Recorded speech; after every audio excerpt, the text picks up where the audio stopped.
Yeah, the results were dominant over, you'd say probably a 4 to 5 year period. They won the most nationals over that kind of period. So yeah, it's definitely the most dominant team in that first really, I don't want to call it professional, but the early days of Counter Strike, where I mean, won the CPL qualifier in Australia in 2001 and went over and beat 3D, who were a massive team back in the day.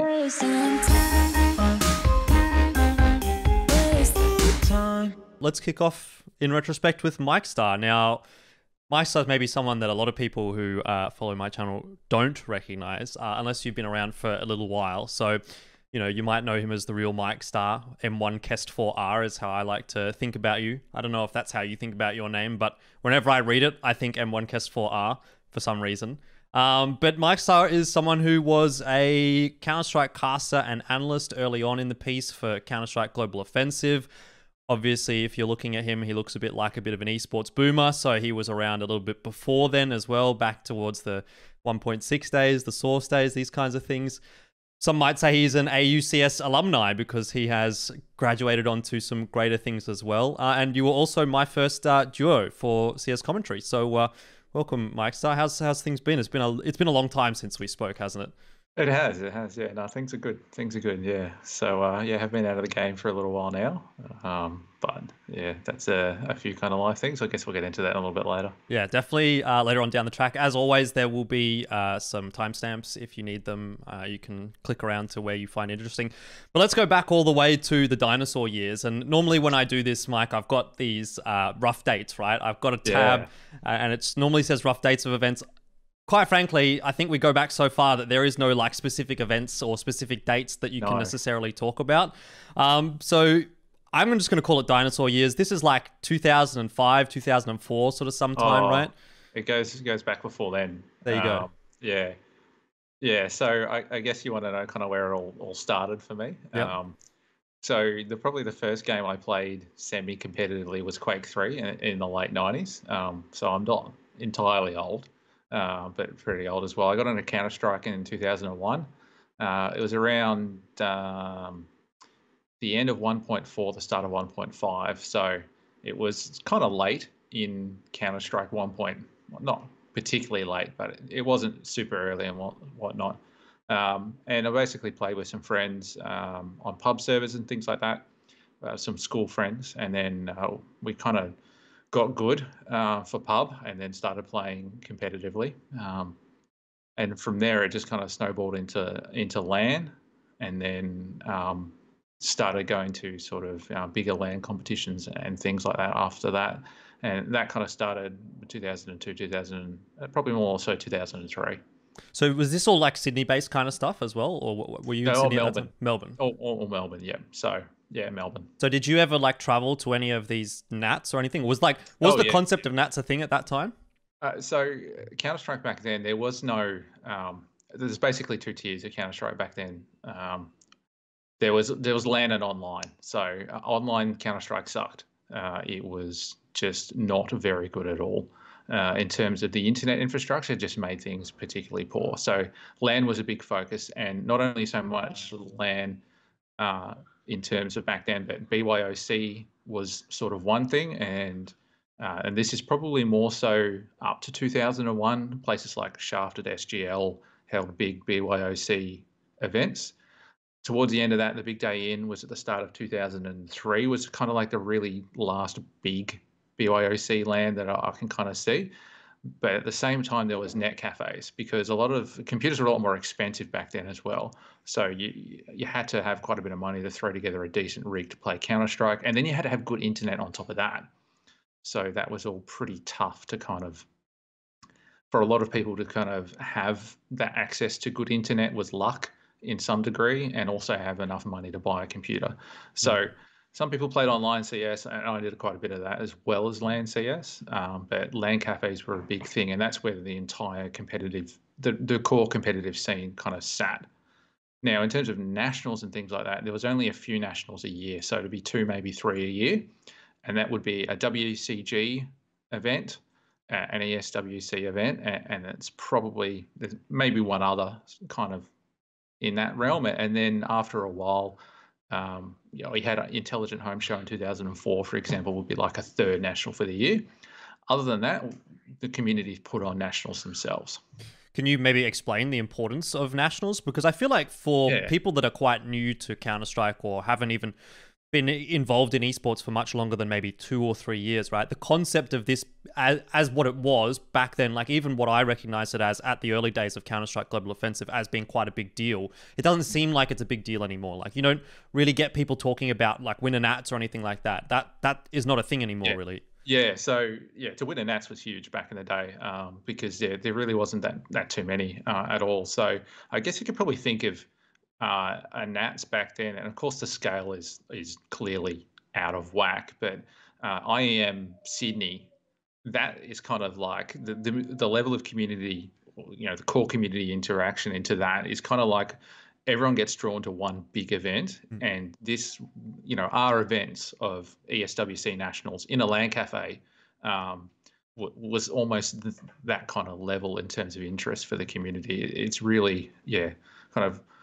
these online leagues where all the best teams are playing regularly and you could see them play and all that kind of stuff just didn't happen.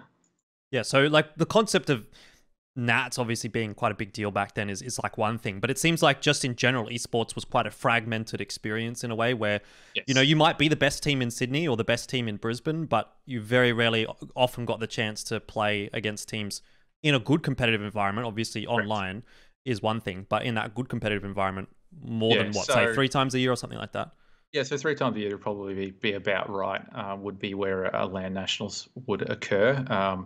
You would play all the other teams, like the top tier teams, pretty regularly online and in some online leagues, although not a whole lot of weight was put in, or very little weight was kind of put in those competitions. So the LAN was where it's at. But subset to that national LAN was the state LAN kind of scenes as well. So Melbourne had its own hub at CyberAge in the city, as well as CyberAge Box Hill, and a few other places that kind of popped up along the way. SGL, or the Sydney base, was either at iStar or SGL being the BYOC LAN. Up in Brisbane, there was the Bunker, was the main cafe.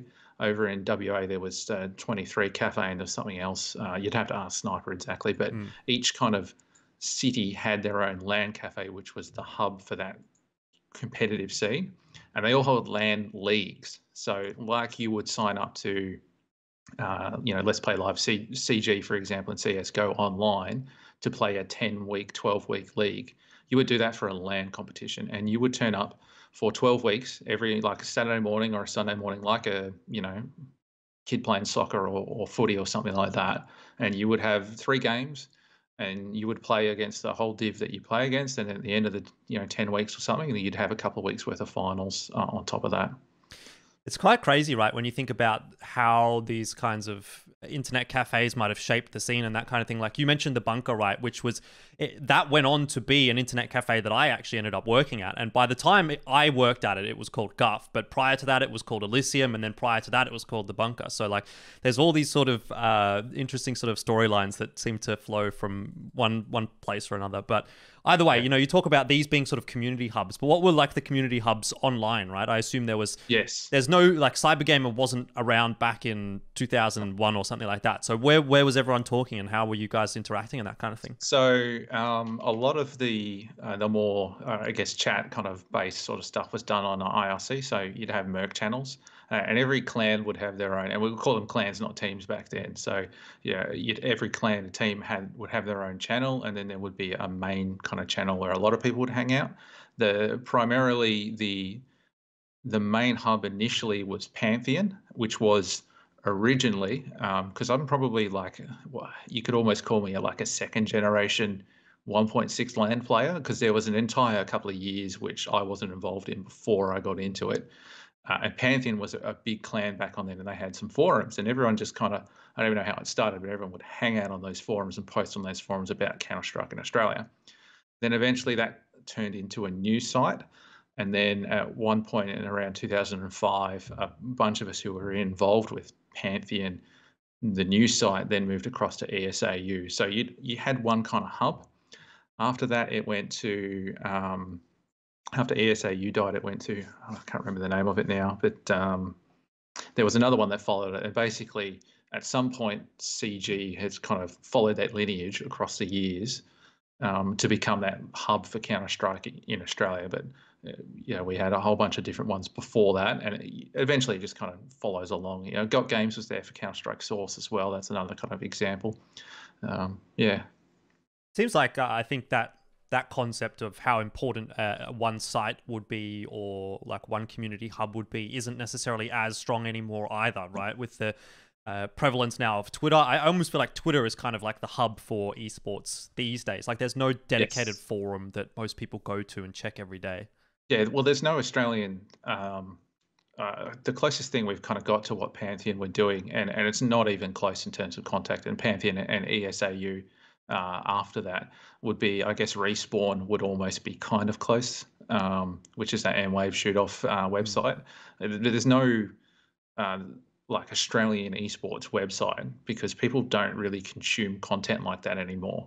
So you think, like, I started doing a little bit of video content in 2006 for ESAU shortly before I finished up there, and that was like streets ahead of what everyone else was doing at the time, really. But everyone still had to go at this point in time online somewhere to get the news about what was happening around Counter-Strike in Australia, and then we posted on forums. But that just doesn't go on anymore. People don't want to chat on forums anymore. We just use Twitter. It's more integrated into our daily lives. We can access this on the fly, all that kind of stuff. So it just doesn't kind of happen anymore. So these websites, Pantheon, ESAU, were really, I guess you think about afl.com.au or nrl.com.au, it's just where all the information is about what was going on in that particular scene at the time. So do you think that based on the way that sort of kind of period, I'm trying to figure out, right, why is HLTV there, like, for example? Because if you look at any other esports title, there isn't really a HLTV of another esports title, if that makes sense. So do you think that maybe because Counter-Strike is such an old title compared to, your likes of League of Legends, maybe your Overwatch, whatever it may be, is that the reason that HLTV still exists in the way that it is, being the dedicated hub for that title? Yes, yeah, I'd certainly agree with that. And I would think that partially the way that Counter-Strike is structured and I guess the stats and things that you can get out of Counter-Strike is a little more relevant than other titles. I don't feel like potential, and I'm not particularly big. I know Overwatch quite well, League of Legends less so, but a lot of the stats into the individual players and histories don't seem to, or you can't read them and get an idea of what happened in the match as well as you can in other titles. So I think there's still value in Half-Life TV's website being around in terms of stats and tracking and things like that. And it's really good that it still exists because it's got an enormous history behind it now as well, which is kind of cool. And that's sort of supplemented a bit by Liquipedia as well. Yeah, definitely Liquipedia is another one, but that's like obviously a bit more of an overarching thing, and it's not a dedicated hub it's for more any niche particular title. Yeah.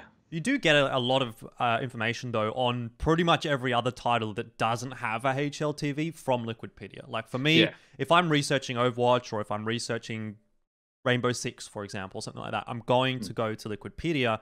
I guess for a dedicated Rainbow Six person, they might say siege.gg, I think is very similar to HLTV, although I'm not really in that scene, so I don't really know quite as much. But it's interesting to sort of think about the fact that had maybe CSGO existed and 1.6 and Source had not existed at all, so Counter-Strike Global Offensive was the first Counter-Strike game, HLTV, the way that it is right now, may not exist at all. No, I don't think people were particularly. I think it's kind of just evolved over time, and people have kept it relevant because it was being relevant for so long and it's been useful.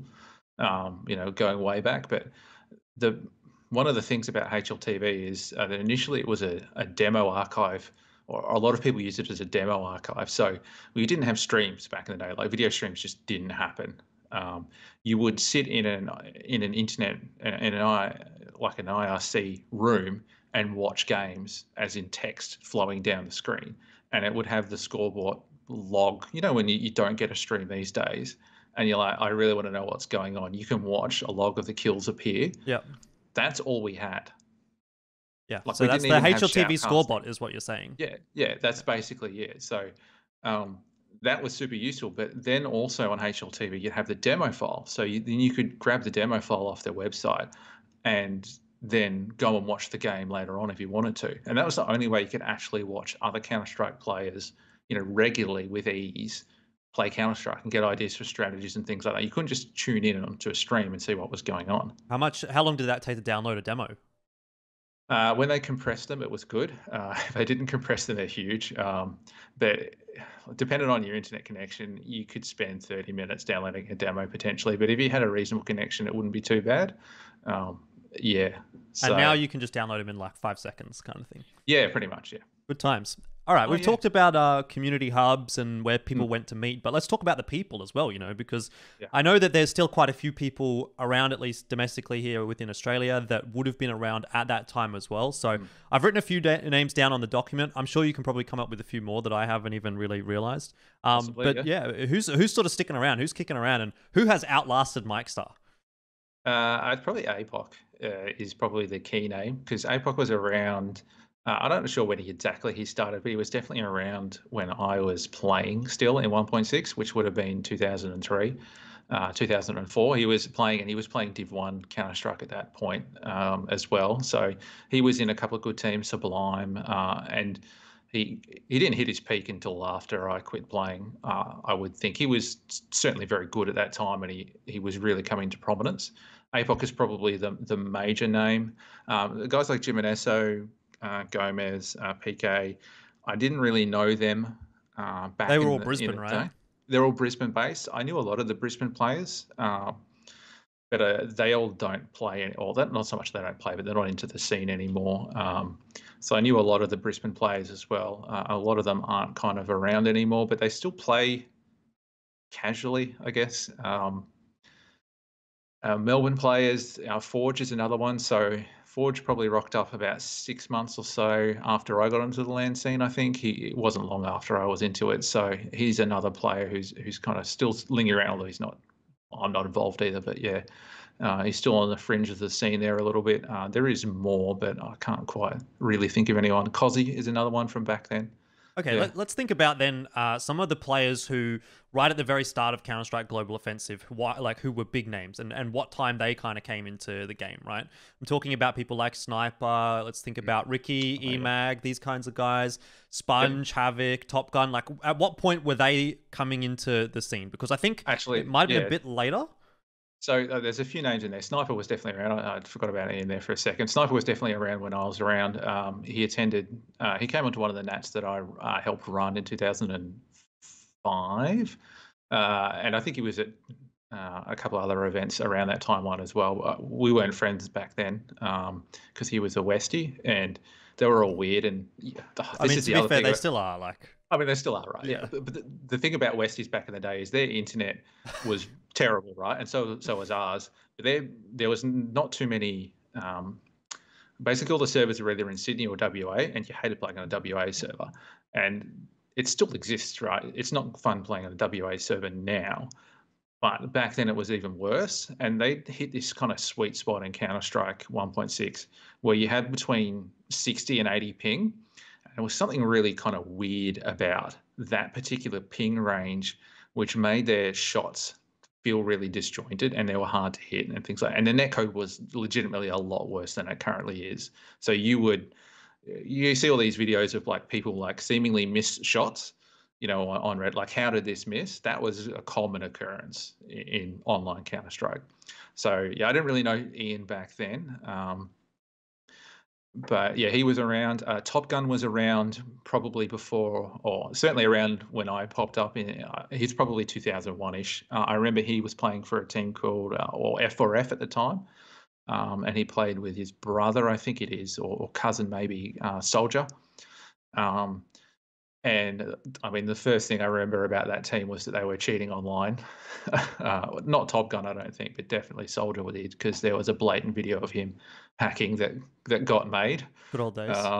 Yeah. Who else was? Sorry, what are the other names? Havoc, Sponge. Yeah. So I didn't know Sponge at all. Havoc I played against in Counter-Strike Source. I think he first got into Counter-Strike Source, and it was fairly early in Source as well. So that would have been late 2004, early 2005. And he was pretty good back then, but he was quite new to the game then. So he was sharp, but not necessarily, the all-round package that he kind of became later on, I would say. He was definitely a very good player at the time.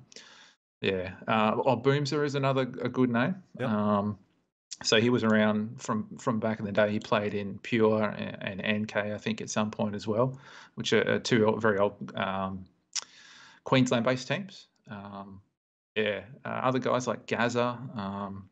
Gaza probably turned up in 2004, I think, and he was like legit 11 or 12 maybe at the time. He was super young and talked as much smack as he did In the throughout the later rest of years, his. yeah. Oh yeah, yeah, yeah. There's no doubt about that. Yeah, he was quite the character when he kind of turned up because, he was literally like looked like a little kid to most of us because most of us were about 18, 19, 20s, up to 24 perhaps, and he was legitimately like 13. So, and he got really good at the game as well. And he came and played LAN Counter-Strike week in, week out in the city with us. So, he got really good. Who else would kind of be in that era of note? Ricky might have been. Yeah, I don't remember Ricky. No, sorry. I'm not sure when he kind of turned up. I think he played 1.6. He definitely did, but I can't remember when he turned up. I'm not sure whether he was playing when I was still playing or involved in the scene in sort of 2005, 2006. He probably was playing, but he may not have been at like the top end of the scene. I know he was clearly in the good immunity teams later on in Counter-Strike 1.6, which is kind of where I stepped out of the scene for a while there. All right, well, let's move on then. You sort of mentioned one of these events very briefly while you were talking about Ian Sniper there. And I think the one that you were referring to was this WCG Australia 2005 event. Now, I found this picture of you on the archive, and I'll try and find a way to bring it up onto the screen. Like, I'll do that in the edit. But if anyone's just listening and I guess you want to get a mental image, it's a very, very young Markstar. I don't know how old you might have been here. You probably look between 20 and 25, I would say. Yeah, 20. Yeah, it was 2005. We were about 20 in that kind of. You're wearing like these massive earphones like this around your neck. Yeah. Holding a giant monitor, it's not an old monitor. It looks like it's a half flat screen monitor. It's like it's almost getting to a flat screen. Well, they would have been the first flat screen. Yeah, but it's definitely some old timey kind of imagery there. So tell me about what is this event and what are you doing? It looks like you're sort of bumping in for an event. Yeah, so I think that one is, I'm not entirely sure. I think that one's WCG Australia 2005. So WCG was a really big thing for Australian esports. It wasn't just Counter-Strike. They did a couple of the console titles like FIFA and things like that as well. So to kind of get to that point, I guess, kind of wind it back a little bit. Pantheon, I got involved in Pantheon in terms of doing news coverage, and basically I started writing predictions for online Counter-Strike that I was kind of involved in and the Melbourne LAN scene, and I was kind of doing this for fun. And then they said, hey, do you want to kind of do this more on the Pantheon site? I'm like, sure, because that was the hub at the time. I thought that's pretty cool. And then eventually I got a little bit more serious with it because the first kind of stuff I did was fairly jokey. And then, so basically got involved with Pantheon and running the site. And then in 2005, we kind of transitioned over to ESAU. And the guys who were running it at the time kind of got as well as running the website, got the contract that year to run WCG in Australia, which is a very big thing because basically Samsung was the entire initiator of WCG back in the day. And they used their brand to get other people involved, but they just threw a whole bunch of cash at WC, just basically said, put a tender out, come and run WCG for us in Australia, and we'll give you, something like 250 grand to do so. But it was so easy these days. Yeah, well, this is the thing, right? So it sounds easy, but it clearly, there's a lot of challenges, and there's WCG in Australia was only existed to get people to the final. Samsung didn't care. They needed to throw a bit of money in all the directions so they could have the entire world play cyber games at the Samsung World Cyber Games, effectively. So they threw a whole bunch of cash at this. You got like 200 grand or something like that to run it for the year in 2005.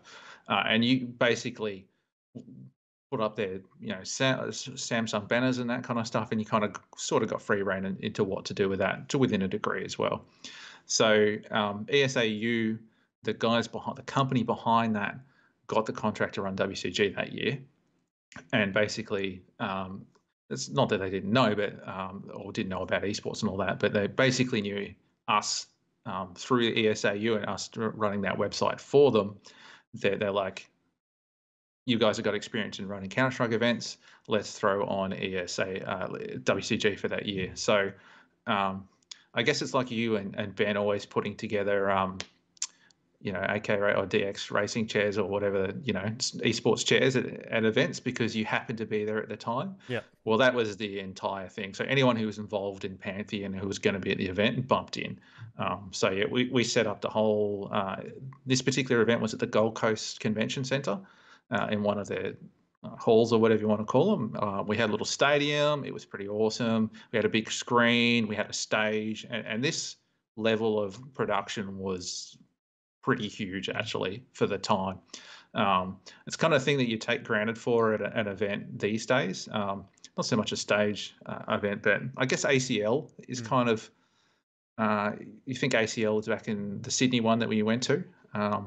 We had a big stage kind of set up there as well. That was probably a slightly smaller scaled version of this particular WCG event. So, yeah, in that one I was just helping run the Counter-Strike for the most part and bump in and bump out. And that was a really cool event up on the Gold Coast. And, I think we had our accommodation paid for up there. May have even gotten flights paid for. That's that good stuff back in the day. Yeah. It took me a while to get that one, even when I started, which would have been 2014 or 2013. Yeah, but this is the direct result of, Samsung literally throwing cash to make a world event happen rather than people actually caring about return of investment within Australia, because there was no viewership. Like, the viewership was called Counter-Strike fans in Australia, which consisted of 300 people. And they probably got a couple of, news bites from local news up in the area and Gold Coast and things like that. So I imagine this would have been like toward the end of your playing career. Like, I mean, I guess I say career quite loosely, but you seem to now be moving into like not necessarily quote unquote managerial roles, but roles outside of the game. Yeah. So I played. So in terms of my playing career, I jumped into LAN Counter-Strike just after Big Day in 2003, which is a massive tournament at the time. It was like 1,000-person LAN at the what's now Marvel Stadium, which used to be Colonial Stadium, I think, in Melbourne. A bit after that, then we started playing LAN leagues. My team was Collusion eventually, which had Stylus, Danrico, Kalex, Zorg, and Devious. And that was, we had a 6-man roster, which was weird at the time. But we won the State LAN League twice in Victoria. Once at Cyber Age, and the next one was at Ibisc. And we went to the Steel Ice Nationals, which is the Steel Series Ice Mat. Was 2 companies at that point in time, or just became 1 company, I think, at the time. Ice Mat were like literally glass mouse pads. Guess that never really took off, did it? No, it didn't. Well, they were all right. My dad, funnily enough, still uses the one that I got back in the day. We went to that Nationals and we placed 3rd behind F-Zero and XR, who won the event. And then after that was, I think the second after that was the second time we won a state league.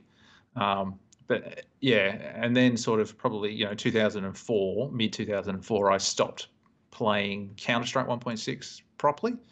And then at some point in here, and my memory of when I stopped playing Counter-Strike 1.6 and started playing Source is really kind of hazy in terms of the timeline. But at some time late 2004, I started playing Source.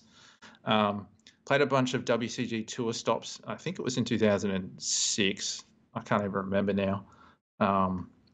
And again, pretty good in that sort of game. I think we placed 5th or 6th. My team was psychotic at the time. We were really, really good. We had a bunch of experienced 1.6 players, and we were kind of trashing everyone online. And then the month leading up to and we went to the LAN. This is another weird thing. That year, you had tour stops around Australia. So yeah, WCG, Sydney, Queensland, Canberra, Melbourne, Adelaide, and you had to get tour points from each kind of spot in order to qualify for the Nationals, which is really dumb because no team really, other than us, went to more than 2. it's a cool concept in terms of, you know, a tour and things like that, but nobody had money back then. We're all amateurs, absolute amateurs. Like the only people who were getting close to a salary back then was F-Zero, and I don't think they were. But I mean, they had like ATI, the graphics card maker, which is now AMD, as a sponsor, and I'm not even sure they got ATI graphics cards out of it. So, I mean, yeah, it was a bit ridiculous. But anyway, we went and we basically used it as an excuse to go drinking with people that we knew in other states at the time. We kind of rolled up to nationals, and the month before that, we had zero practice because I picked up a second job, like a full-time job on top of my part-time job, and so did our other like best player, Animus. I had to go to WA for a month and basically work 12-hour days for a month straight. And because we were a bit older than most people, we actually had jobs and things like that. So. Well, that's a story that I've heard told multiple times, not just from you, but from other players. And they've rued the day where they had to, you know, continue working and couldn't dedicate all that time to. Yeah, well, we'll get back into that later as well in the timeline. So. Yeah. One thing that I found interesting that you mentioned was F-Zero. Now, this is a team that you inevitably then went on to travel internationally with. Now, you didn't play for them. So this is, again, this is why I sort of wanted to set up that context of you moving on from this playing career, because this is a weird sort of thing. This must have been, right, your first time internationally for esports, at least. And you go to, what, Stockholm with F-Zero for ESWC? So this kind of popped up again. This is out of ESAU. So what happened in 2006 is we had ESWC qualifier plus a qualifier for WSVG, which was a World Series of Video Game, which was kind of a CPL type concept that didn't last particularly long. It was a rival to CPL, run by someone who previously worked for CPL, Scott Valencia, I think his name was. And that was an event in Texas. So somehow F-Zero got an event, got an invite to that event, but it also had won ESWC in Australia that year to go and play in Paris. So they had a bit of money in terms of this company that were backing them, which was the same mob that backed ESAU and had the WCG contract. So they kind of self-funded the trip in some kind of way.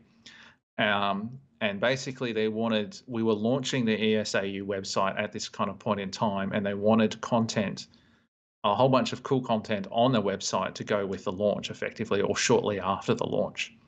So I was making a whole bunch of content, and I was kind of running the content team to a large degree at that point in terms of Counter-Strike coverage at the very least. So I was kind of picked, you know, out of complete luck and generosity to go along with F-Zero at the time. The bonus thing was I knew F-Zero pretty well at the time because we'd played against them previously. I've been in the scene for a few years at that point as well. And the guy I played with, Stylus, was good friends with them online and then subsequently in real life when they came down. And we had them stay at like our houses for the Steel Ice Nationals. So they didn't even get a combination back then. We literally, like, my mate Denrico, who was down the road from me, literally down the road from school in my team, had four or possibly even the whole 5 guys from F-Zero in 2004 stay at his house for the national, and then we went and boot camp with them and that kind of stuff. So I knew the team pretty well as well at that point. So I think it was kind of a somewhat logical choice in terms of the people who were around at the time. So basically, I'll hop on this trip with them, and we go to Sweden, go to Stockholm for about a week for them to boot camp against European teams. And this was a really kind of big thing as well, because usually, and it's pretty similar to these kind of days, although it seems to be most teams get a boot camp beforehand. Back then, this was I think the first time a team had got a proper boot camp in Europe ahead of the competition. And they played 4 Kings, which were a really good 1.16. They played 4 Kings in practice quite a bit, and a few other teams from Sweden and that kind of stuff. So this was like unheard of territory. So I got to go along with them to the boot camp, and I documented the boot camp that they were doing, did some interviews with them, shot some video, again, which was kind of first for the Australian scene, definitely. I think Godfrag were doing a few video stuff at the time. And then from there, we went on to Paris, and we were in Paris for 5 days. And we played at a big arena there, was the Esports ESWC Grand Finals, like World Finals. So I went there and covered F-Zero's progress there. And then from there, we flew into Dallas, Texas, and we stayed at the Gaylord Texan Resort. Lovely. Yeah, which is where the WSVG competition was. And they played there against Complexity, is probably the most notable team there. And we were there for 5 days in that. And so I kind of got this really, really cool opportunity to follow these guys around for these kind of 3 different things that they did. And we had another guy in our team, our coverage team, who got to go to Malaysia or Singapore, I think, for an event briefly before that. But that was pretty much the only kind of international trips outside of players going to competitions that they'd actually won in terms of ESWC, CPL, WCG. Okay, can we talk about this boot camp then? I Yeah. was reading one of the articles that you wrote, again, did a bit of digging, and one of the parts of the article, and this is more or less word for word quote, the team fights over anything and everything, and then there was further on that they were totally dysfunctional as a team. So how did this boot camp actually go? Because it doesn't seem like it went all that well. It was a bit of a roller coaster, really. So see, the problem is that and I guess like our elite players, our top teams these days, can kind of say that if you don't get to play against the best teams in the world particularly often, then when you turn up, you get flogged. And you go from being, and you've got to think that the gap for F-Zero to a lot of the other teams in Australia around this kind of period, a little more so early on in 2003 than kind of 2006. There was a lot of teams that were a lot closer to them back then, XR kind of being one of them. Sublime, I think, another one, or You Got Served would be another one. But the gap originally between F-Zero and other teams was kind of like Renegades and everybody else in early early CS:GO. So eventually Immunity rose up in CS:GO and were a challenger. But for a while there, it was basically Vox at the time. Yeah, Vox at the time. So they're like well above everybody else. But then, and they're used to dominating, pretty much dominating most of the time, winning most nationals from 2002 through to 2006. Occasionally they lost one, Steel Ice being one of them, for example. But yeah, a really dominant team, probably the most dominant team, or definitely the most dominant team in that period. And the only one that kind of rivaled them 1.6 would be the Immunity that later on with Benor and Destiny and Gaza and things like that. But then they went overseas for this boot camp. They're super hyped. They're really pumped, really keen. And then they go and play Four Kings, who are an international, well, they're a UK-based team, but, play international Counter-Strike all the time and playing, even sort of like low or Div 1 national teams from, say, from Sweden, for example, or Germany, but they're not actually the international teams. Yep. And they're getting beaten by these teams. So basically, they've gone from being kind of, like big kings. Fish in a little pond. Yeah, exactly. And it's kind of switched around. They're a little fish in a big pond. So there was this super confidence that they had. And then I kind of got going there and their strats wouldn't work. They would get shut down. Their teamwork wasn't good. And then basically, they haven't sort of come up against this adversity as a group, really, that they weren't confident they could kind of overcome based out of, for the most part, skill alone, because strategies were a hell of a lot more simplistic back then. So basically, yeah, eventually they kind of just sort of started blaming each other and kind of fell apart for a while there. And they were dysfunctional at times. But they kind of adjusted after a while, and they were very skilled players, and certainly up to the challenge for the most part. They just didn't have the experience at that level. And I've heard, like Sniper or Sponge or other people's kind of say that when you first step up to that level, you get punished for your mistakes constantly. And this is something that they never kind of got used to at this point, up until, one of getting consistent look-ins at international Counter-Strike. So, yeah, they were completely kind of dysfunctional at times, but having kind of to their credit as well, they were mates out of the game, and it was dysfunctional, but they were able to kind of switch it off towards the end and stay good friends as part of it, even whilst that was kind of going on, outside of the game. But yeah, they were pretty at each other's throats at times. So okay, so let's talk about F-Zero generally speaking, then, right? Not necessarily related to this event. I guess there must have been some roster changes here and there throughout the course of the history. Yeah, it's quite a few. But just in general, it seems like from what I've been doing, from what I've been reading in my research here, I found a thread on CG, or which is now LPL, the Booms are made talking about some of the older teams, and he described F-Zero as the most dominant team in AU, obviously from that time period. So is it fair to sort of put them on that same pedestal as people would be thinking about maybe Vox or Immunity from the early Counter-Strike Global Offensive days, or maybe Renegades now? Yeah, their results were dominant over, you'd say, probably a 4 to 5 year period. They won the most nationals over that kind of period. So yeah, it's definitely the most dominant team in that that first really, I don't want to call it professional, but the early days of Counter-Strike, where F-Zero won the CPL qualifier in Australia in 2001 and went over and beat 3D, who were a massive team back in the day, and on Cobble. So it didn't kind of count. But, well, that's what at least everyone outside of Australia said. It totally counted. But yeah, they were definitely the dominant team, even if they didn't win every event within that kind of period. So it was a long period, though. I would say it would be, a good 5 year period where they were the best team. And they had several roster changes in that period as well. But I guess the core team from that was Davio, Corandis, and Fez. Okay, so a few names there. I think the other two players that went to Stockholm with you were SKZ and Diggity. Yep, Skiz. Skiz, there you go. I was wondering how it was pronounced. Obviously, I'm a bit of a younger fella. But I think one of the names there that people will obviously recognize is Diggity. So like he's a player that has been almost immortalized in Australian Counter-Strike, whether people know why or not. The call out obviously on Inferno. So there's at least that little throwback.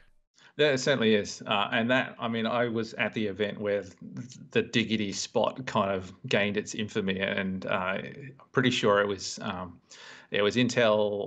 Intelli Home Show IHS 2004, and he did this ridiculous 1 versus 4 clutch from the box on that side of Inferno. So it wasn't necessarily that side of Inferno, but it was a particular box in Inferno, and he used to play that box all the time. And so basically it kind of got to the point where you just call out Diggity, and the players would know, oh, he's going to be lurking in either this box or that box on that side. And then it kind of evolved, I guess, over time, as these things do, to that side of Inferno. And A is Diggity. Is Dig, 1 dig, 1 dig, 2 dig, or something like that. Exactly, right. So yeah. Something you hear these days. So Diggity used to play before that. He was a Sydney-based player. And he used to play for You Got Served, is where he kind of got big. And then he got picked up by F-Zero, who were a Queensland team. And this was kind of not a massive deal, but pretty unheard of for the top teams to have players in different states, because he was the only New South Wales-based player in that F-Zero lineup as well. The rest of them were Brisbane-based.